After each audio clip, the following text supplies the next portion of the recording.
Macca simore jeegom.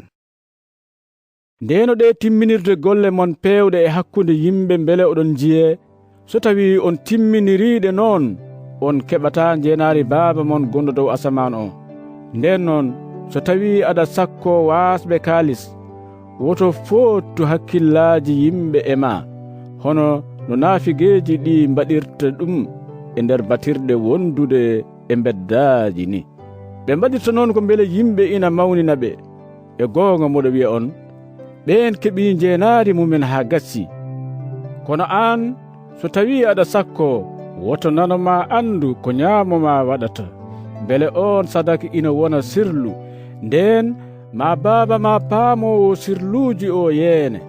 So tawi oɗon toro, woto mbaye no naafigeji ɗini, ɓen jiɗi ko tororade darnde e nder batirɗe wondude e laabi celi, beele yimɓe fof ina jiya ɗumen. E goonga muɗo wiya on, ɓen keɓi jeenaari mumen haa gasi. Kono an so tawi a yiɗi torade, naat nder suudu ma, gudda damal, toroɗa Baaba ma mo yiyata ko o, nden ma on paamowo sirluji yeene. So tawi oɗon toro, woto kebbine konnguli ɗi ngala nafoore no heefereɓe ɓeeni, ɓe cikkata ko ma Allah heɗoɓe, so tawi ɓe kebbini haala. Woto ñembeɓe, ngati Baaba mon ina andi ko cohluɗon hade mon namdade ɗum. Ko ni poɗɗon tororade: Baaba amen gonɗo dow asaman, yo inde ma teddine, yo laamu ma ar, yo sago ma waɗe e dow leydi no waɗira dow asaman ni. Rokkumin nguura amen hande, yaafo toñangeji amen no min jaaforto toñɓe min ni. Tewata nannumin e jarabi, dandumin e bonɗo o, ngati ko an jeyi laamu e baawɗe e teddungal haa abada. Amin. E nder ɗum, so tawi on jaafimo toñɓe on, ma Baaba mon gonɗo dow asaman on e yaafo on. Kono so tawi on jaafaaki toñɓe on, Baaba mon ne yaafotako toñangeji mon. So tawi on koori, woto jurmikinoɗe no naafigeji ɗini. Ɓen ñirɓinat jeese mumen, beele yimɓe fof ina ganda ko hoorɓe. E goonga moɗo wiya on, ɓen keɓi jeenaari mumen haa gasi. Kono an so tawi a hoori, uurnu sukunu ma, culma yeeso ma, beele yimɓe ina mbaasa heɓtinde ka koorɗo. Ko Baaba ma mo yiyata ko o tan andata, te ma on paamowo sirluji yeene. Woto jowodire ngaluuji e nder aduna, ɗo mooƴu e koman bonnata, ɗo wuyɓe dajjitta baafe ngujja. Jowodire ngaluuji dow asaman, ɗo hay hunde bonnata, wona mooƴu wona koman, ɗo wuyɓe mbawa dajjidde baafe saka ngujja.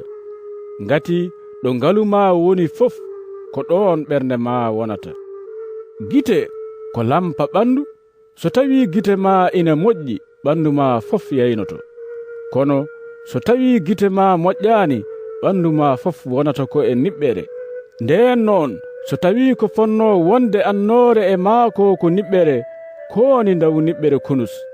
Hay goto wawa sarwude halifaaɓe ɗiɗo, ngati ma jomum añi hen goto yiɗi keddiɗo o, ma haɓɓima e hen goto hutima keddiɗo o. On mbawa rewdude Allah e jawdi fof lawol gotol. Ko ɗum waɗi moɗo wiya on, ko faati e gurdam mon, wota paaye sababude nguura kañum e jaram. Ko faati e ɓalli mon, wota paaye sababude koltu. Mate wona ko gurdam ɓuri nguura, te mate wona ko ɓandu ɓuri comci. ƴeewe colli weeyo ɗi, ɗi ngawani, ɗi coñani, te ɗi ndendinani hay batte e nder paabi. Kono Baaba mon gonɗo dow asaman o ina ñammina ɗi.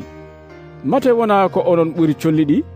Holi e mon mo fayre mum ɓeydata dira e pele mum. Ko waɗi oɗon paaya sababude comci? ƴeewe no bonji piindirta, ɗi mbarñata te ɗi mottata.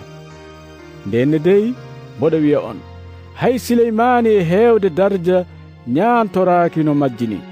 Allah holtini huɗo wonko hande e ladde, jogor ko weddede janngo e jeygol, ala ko haali noon onon koni ko onon pamɗi hoolaare nden noon wota paaye gonon e wiide ko jogorɗen ñaamde ko jogorɗen yarde ko jogorɗen ɓornaade ko heefereɓe ɓe pooɗanto ɗum ɗon fof kono baaba mon gonɗo dow asaman o ina andi oɗon cohli ɗum fof ko adi fof mbatte hakkillaji mon e laamu Allah ngu kañum e peewal makko ngal ko heddi ko fof ma on pawane ɗum heen nden noon woto paayane janngo ngati janngo ko janngo Allah ñalawma fof dongal mum yoni ɗum